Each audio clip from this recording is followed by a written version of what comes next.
Okay, number one, all bachelors are men, and okay, well that's a tautology. Let's call it a tautology. You call that a tautology, and I call it tautology.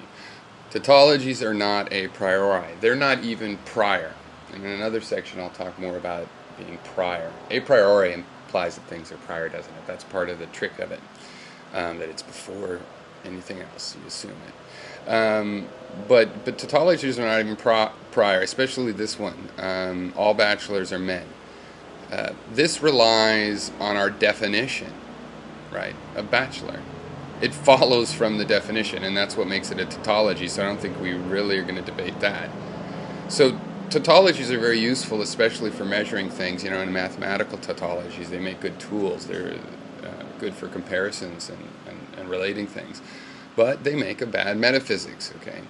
And this is really the topic. And why? Well, because I see reacted to the idea that I'm saying a belief in a priori truths involves a Platonic heaven.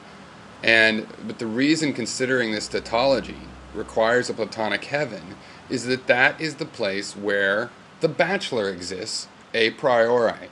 You have an a priori truth. It's a truth that is self-causing, as you had said, self-causing.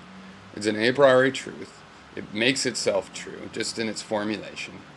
I'll talk about this in a minute in a different video, but and therefore there's a truth that refers to bachelor in this world before reason, before any mind, all the truths floating there before the mind existed. So the Platonic heaven is where this bachelor hangs out.